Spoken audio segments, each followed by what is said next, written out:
एक बार फिर से आप सभी का स्वागत है आपके अपने YouTube चैनल में। तो दोस्तों आज के इस सेशन में मैं बात करने वाली हूँ अग्निवीर से रिलेटेड टॉप 20 क्वेश्चंस की। तो दोस्तों जैसा कि आप जानते हैं मैं अग्निवीर की एक सीरीज़ चला रही हूँ जिसमें 5 सेशंस है। इसके part 1, part 2, part 3, part 4 and part 5। तो दोस्तों ये आज का जो सेशन है ये पार्ट 5 है।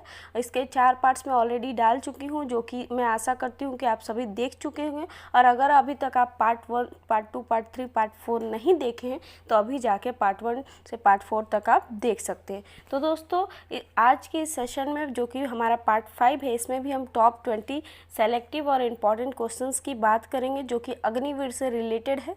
तो दोस्तों आशा करती हूँ कि आपको हमारा ये सेशन पसंद आए। तो दोस्तों बिना टाइम वेस्ट किए हम आज का ये सेशन स्टार्ट करते हैं और देख लेते हैं आज का हमारा पहला क्वेश्चन क्या है।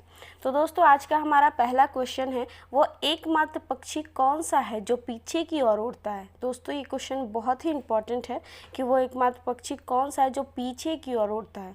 तो दोस्तों इसका आंसर हो जाएगा गुंजन पक्षी।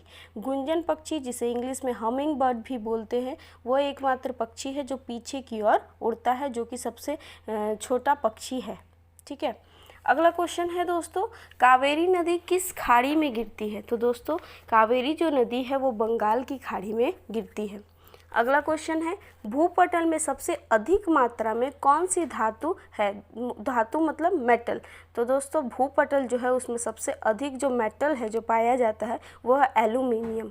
अगला क्वेश्चन है दोस्तों मूलभूत अधिकारों की सूची में से किस संविधान संशोधन द्वारा संपत्ति के अधिकार को हटाया गया था। दोस्तों ये क्वेश्चन बहुत ही इंपॉर्टेंट है, इसे स्टार मार्क कर ले, ये आपको बहुत ही ज़्यादा हेल्पफुल होने वाला है। और अगर आपको याद ना रहे तो आप इसका स्क्रीनशॉट भी ले सकते हैं। तो दोस्तों इसका आंसर हो जाएगा 44वां संशोधन। जो 44वां संशोधन है उसके अकॉर्डिंग संपत्ति के अधिकार को हटा दिया गया है। तो दोस्तों अगला क्वेश्चन देख लेते हैं गायत्री मंत्र का उल्लेख किस वेद में है। तो दोस्तों हम सभी गायत्री मंत्र के बारे में जानते हैं। तो गायत्री मंत्र का जो उल्लेख है वो ऋग्वेद में है। अगला क्वेश्चन है गैम्बिट शब्द किस खेल से संबंधित है। तो जो गैम्बिट शब्द है वो शतरंज के खेल से संबंधित है। अगला क्वेश्चन है भारत के संविधान के किस भाग को संविधान की आत्मा के रूप में वर्णित किया गया है। तो दोस्तों इसका आंसर हो जाएगा उद्देशिका। उद्देशिका जो शब्द है उसी को संविधान की आत्मा के रूप में वर्णित किया गया है। ये भी क्वेश्चन इंपॉर्टेंट है, इसे भी स्टार मार्क कर ले। अगला क्वेश्चन है दोस्तों मानव ने कृषि कार्य किस युग में आरंभ किया। कृषि मतलब फार्मिंग, जो फार्मिंग का काम है वो मानव ने, ह्यूमन बीइंग ने कब आरंभ किया।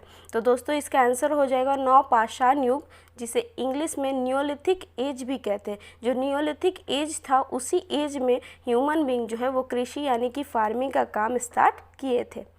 अगला क्वेश्चन है दोस्तों भाभा परमाणु अनुसंधान केंद्र कहाँ स्थित है। दोस्तों आप सभी शायद भाभा परमाणु अनुसंधान केंद्र के बारे में सुने होंगे। तो ये क्वेश्चन भी बहुत इंपॉर्टेंट है, इससे भी स्टार मार्क कर ले कि भाभा परमाणु अनुसंधान केंद्र कहाँ स्थित है। तो ये जो है ट्रॉम्बे मुंबई में स्थित है। अगला क्वेश्चन है दोस्तों किस भारतीय राज्य की राजभाषा अंग्रेजी है। दोस्तों इस क्वेश्चन को भी याद रखें कि किस भारतीय राज्य की राजभाषा अंग्रेजी है। तो ये जो राज्य है वो है नागालैंड। नागालैंड एक ऐसा राज्य है भारत का जिसकी राजभाषा अंग्रेजी है।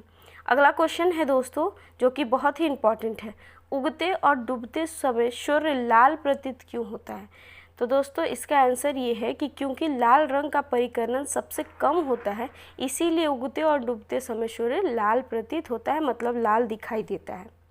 अगला क्वेश्चन है दोस्तों भारत में एकमात्र सक्रिय ज्वालामुखी कहाँ है। सक्रिय ज्वालामुखी मतलब एक्टिव वोल्केनो। तो ये जो है ये बैरन द्वीप अंडमान निकोबार में है। दोस्तों अगला क्वेश्चन देख लेते तो दोस्तों भारतीय संविधान में मूल कर्तव्यों का वर्णन किस अनुच्छेद में है। तो दोस्तों मूल कर्तव्यों का मतलब होता है फंडामेंटल ड्यूटीज़।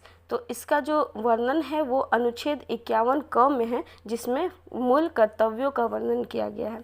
अगला क्वेश्चन है दोस्तों पानीपत का तीसरा युद्ध किनके बीच हुआ। तो दोस्तों पानीपत के युद्ध के बारे में ज़रूर आप सभी जानते होंगे। तो इसका जो तीसरा युद्ध हुआ था वो मराठों और अहमद शाह अब्दाली के बीच में हुआ था।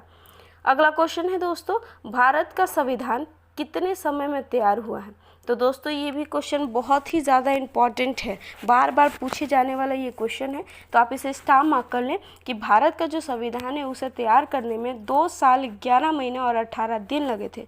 दोस्तों मैं आशा करती हूँ कि आपको हमारा ये सेशन पसंद आ रहा होगा, और अगर आपको ये हमारा सेशन पसंद आए तो आप वीडियो को शेयर कीजिए ज़्यादा से ज़्यादा अपने फ्रेंड्स, फैमिली ग्रुप्स में, या वैसे कोई भी पर्सन्स को जो कि एग्ज़ाम का, कॉम्पिटिटिव एग्ज़ाम का तैयारी कर रहे हैं अग्निवीर का। तो दोस्तों अगला क्वेश्चन देख लेते हैं। संसद के 2 सत्रों के बीच अधिकतम अवधि कितनी होनी चाहिए। अधिकतम अवधि मतलब मैक्सिमम टाइम जो है वो कितना होना चाहिए दोनों सत्रों के बीच में। तो दोस्तों जो मैक्सिमम टाइम है वो 6 महीने यानी 6 मास के होने चाहिए। अगला क्वेश्चन है, विश्व व्यापार संगठन का मुख्यालय कहाँ है। तो दोस्तों इसका मुख्यालय जेनेवा जो कि स्विट्ज़रलैंड में है। अगला क्वेश्चन है दोस्तों, भारत का पूर्व से पश्चिम तक विस्तार कितना है। तो दोस्तों ये भी क्वेश्चन इंपॉर्टेंट है। तो भारत का पूर्व से पश्चिम तक विस्तार 2933 किलोमीटर है। अगला क्वेश्चन है दोस्तों, भारत के किस राज्य की सीमा चीन, नेपाल और भूटान से मिलती है। दोस्तों इस क्वेश्चन को भी स्टार मार्क कर ले, बहुत ही ज़्यादा इंपॉर्टेंट क्वेश्चन है ये। तो भारत के किस राज्य की सीमा चीन, नेपाल और भूटान से मिलती है। तो इसका आंसर हो जाएगा सिक्किम। सिक्किम भारत का एक ऐसा राज्य है जिसकी सीमा जो है चीन, नेपाल और भूटान तीनों से ही मिलती है।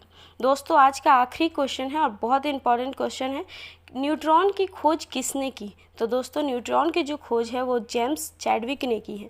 दोस्तों मैं आशा करती हूँ आपको हमारा ये सेशन पसंद आया है, और अगर आपको हमारा ये सेशन पसंद आया है तो वीडियो को लाइक, सब्सक्राइब कर दें और अपने स्टडी ग्रुप में इसे ज़्यादा से ज़्यादा शेयर करें। और अगर अभी तक आप अग्निवीर के first, second, third, fourth part को नहीं देखे हैं तो प्लीज़ जाके आप देख लीजिए। मिलते हैं अपने नेक्स्ट वीडियो में।